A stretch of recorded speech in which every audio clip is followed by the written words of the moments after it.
गोवा के मुख्यमंत्री पद की दूसरी बार शपथ लेने के बाद से ही एक्शन में नजर आ रहे हैं मुख्यमंत्री डॉक्टर प्रमोद सावंत। पहली जो कैबिनेट हुई उसमें ही मैनिफेस्टो को लागू करते हुए जो है वो सरकार दिख रही है। बात करने के लिए मुख्यमंत्री साहब है। सर, ये बताइए, पहली कैबिनेट में आपने जो वादे किए थे जनता से उनको पूरा करना शुरू कर दिया। 3 सिलेंडर फ्री देने की बात हमने हमारे मैनिफेस्टो में की थी, वहीं वो आज पहले कैबिनेट में स्कीम फॉर्मुलेट करने के लिए हमने इंस्ट्रक्शंस दिया है। तो कमिंग फाइनेंशियल ईयर में 3 सिलेंडर्स फ्री देने की बात हम कर रहे हैं और 3 सिलेंडर्स उसकी स्कीम फॉर्मुलेट कर रहे हैं। 3 सिलेंडर्स साल के लिए हम फ्री देने वाले हैं। बजट सत्र भी है, आपका किया जाएगा सरकार सरकार की तरफ से तो पूरा बजट पेश किया जाएगा, लेकिन पूरा बजट तो पास नहीं कर सकते। वोट ऑन अकाउंट्स 5 महीने के लिए हम ले रहे हैं। तो फर्स्ट विल टेक 5 महीने का वोट ऑन अकाउंट लेंगे। लेकिन सर, सबसे बड़ा, क्योंकि इस दौरान सबसे बड़ी जो चुनौती है वो पेट्रोल के दाम, डीजल के दाम लगातार बढ़े हुए। लगातार कांग्रेस आप लोगों को इस मुद्दे पर घेरती रही है और गोवा में वैसे पेट्रोल और डीजल की कीमतें कम है। क्या आपको लगता है कि इस बजट के दौरान कुछ राहत यहाँ के लोगों को सरकार देने की तैयारी में है? Comparison with the other states मुझे लगता है कि कांग्रेस घेर रही है तो कांग्रेस की सरकार महाराष्ट्र में है, तो उन्होंने वहाँ भी पहले करके दिखाना चाहिए। यहाँ तो डेफिनेटली उनसे कितने ही से कम दाम से हम यहाँ पेट्रोल और डीजल दे रहे हैं। डेफिनेटली जो हमने मैनिफेस्टो में कहा है पेट्रोल और डीजल के बारे में, उसके बारे में भी हम राहत देने की सोच रहे हैं। लेकिन जो स्पीकर का चुनाव होने जा रहा है वो कितना चुनौतीपूर्ण मानते हैं? क्योंकि जो विपक्ष की तरफ से कैंडिडेट दिया गया उनका ये कहना है कि जो आपके साथ जो कहा जा रहा है कि इंडिपेंडेंट आपके साथ है, एमजीपी पार्टी आपके साथ है, लेकिन जिस वक्त चुनाव होगा उनका ये दावा है कि वो सब उनके साथ आएंगे और आपके जो उम्मीदवार है उनको गिराने की कोशिश करेंगे। इस पर आपका क्या कहना है? मैं पहले ही बोलता हूं कि भारतीय जनता पार्टी को उन्होंने 3 लोगों ने समर्थन दिया है, इंडिपेंडेंट और 2 एमजीपी के लोगों ने समर्थन दिया है। तो इन सभी लोगों का समर्थन भारतीय जनता पार्टी को रहेगा कि हमारे साथ में 25 लोग हमारे साथ में रहेंगे। सर, आज जो शपथ विधि आपकी हुई उसमें मुख्य तौर पर देखने को मिला कि सिर्फ बीजेपी के विधायकों की शपथ ग्रहण समारोह देखने को मिला।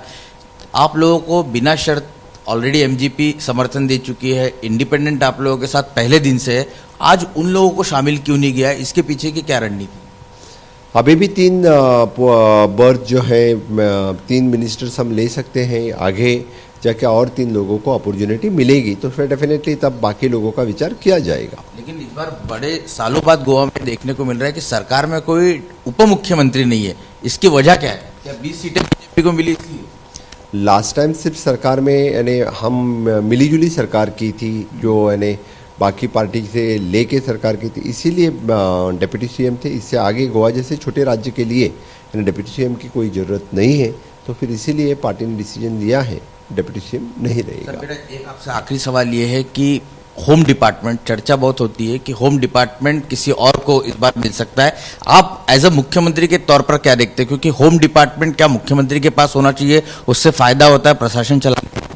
डेफिनेटली हमेशा के लिए होम डिपार्टमेंट गोवा में मुख्यमंत्री के पास रहा है और पूरे सभी क्राइम या बाकी सबके ऊपर कंट्रोल रखने के लिए हमेशा के लिए होम मिनिस्टर के पास, सीएम के पास रहा है। माइनिंग को लेकर चुनाव में काफ़ी मुद्दे उठे और आम आदमी पार्टी से लेकर सभी लोगों ने वादे किए। आप लोगों ने भी कहा है माइनिंग शुरू करने को लेकर क्या ब्लूप्रिंट है और कब तक गोवा में माइनिंग शुरू होती हुई दिख रही है आपको? माइनिंग स्टार्ट करने के लिए हमने माइनिंग कॉरपोरेशन फॉर्म किया है, डंप पॉलिसी तैयार की है। तो डेफिनेटली मुझे विश्वास है कि इस 5 साल में हम माइनिंग अच्छी तरह से स्टार्ट कर सकेंगे। माइनिंग जो लीजिस ऑक्शन करने हैं वो लीजिस ऑक्शन करेंगे, डंप पॉलिसी के अंतर्गत डंप ऑक्शन करने हैं वो भी डंप ऑक्शन करेंगे और फिर से एक बार माइनिंग जो वो रीस्टार्ट करना है वो रीस्टार्ट हो जाएगा। लेकिन सर, सबसे बड़ा क्योंकि माइनिंग बंदी इसलिए हुई कि यहाँ के जो एनवायरमेंटलिस्ट थे उन्होंने आवाज़ उठाया। उस वक्त मनोहर पर्रिकर साहब भी उनके साथ खड़े हुए, गोवा का नुकसान होता है, इस तरह की बातें सामने निकल कर आई। ऐसे में कॉरपोरेशन बनाकर क्या ये सही तरीके से सुचारू रूप से शुरू हो पाएगी? सस्टेनेबल माइनिंग करना बहुत ज़रूरी है, क्योंकि यहाँ पे जैसे कि जो और लो ग्रेड और हैं वो एक्सपोर्ट हो सकता है। तो फिर मुझे लगता है कि यहाँ पे एम्प्लॉयमेंट जनरेशन के लिए माइनिंग स्टार्ट करना जरूरी है और इसीलिए मुझे लगता है कि सरकार की प्रायोरिटी रहेगी माइनिंग स्टार्ट करने के लिए। ताउते तूफान के बाद बहुत शानदार काम किया कि गोवा में अंडरग्राउंड, इसकी वजह से काफ़ी नुकसान आपको भी कई बार जाकर फिर वो कई लोग जो है वो अंधेरे में रहना। आपको लगता है कि सरकार की प्रायोरिटी रहेगी अंडरग्राउंड केबलिंग हो सके जल्द से जल्द? अभी कुछ सिटी में हमारे अंडरग्राउंड केबलिंग हो चुका है, बाकी सिटीज़ में करने के लिए डेफिनेटली हम प्रायोरिटी देंगे और अंडरग्राउंड केबलिंग करेंगे। जब कुल मिलाकर जो मैनिफेस्टो के जरिए वादे जनता से किए थे उसको एक एक कर पूरे करने की कोशिश जो है वो सरकार की तरफ से पहली कैबिनेट में शुरू हो गई है। कैमरा पर्सन उत्तम के साथ रौनक कुकड़े, एबीपी न्यूज, गोवा।